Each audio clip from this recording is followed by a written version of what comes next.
ចិនថអបទុកស្នេហាតែយល់ខំប្រងើយកូនតើជាស្នេហាតែបងសំនៅមិនបានឆ្លើយតែពេលនេះហួសហើយទួងចង់ឆ្លើយគ្មានពេលទី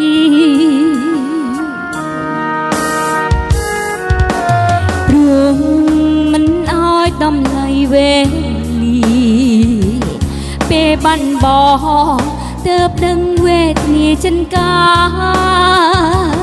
ស្ដាយមិនបានឆ្លើយភាថាស្នេហ៍តែពេលនេះហួសហើយទួងចង់ឆ្លើយគ្មានពេលទីមានតែហ៊ានស្ដាប់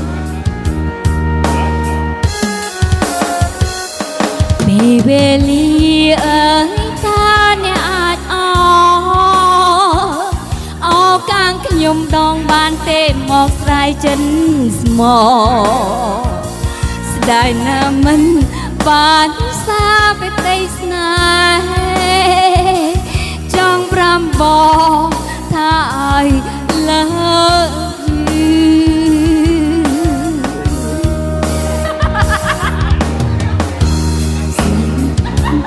សាមានពេលបានជួបរៀមរាទីនទេ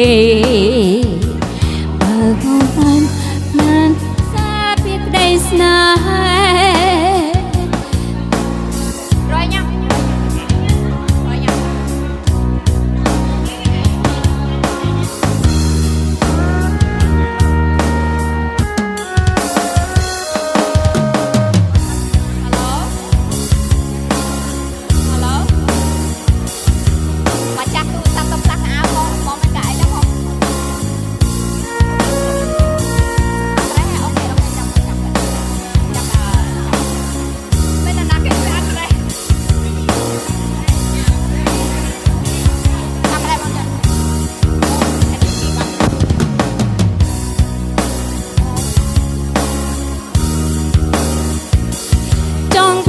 ប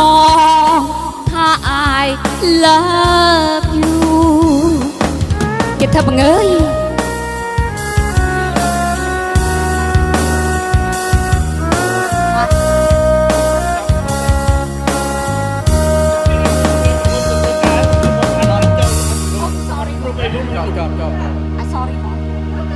ចាំបាត់ហ្នឹងណា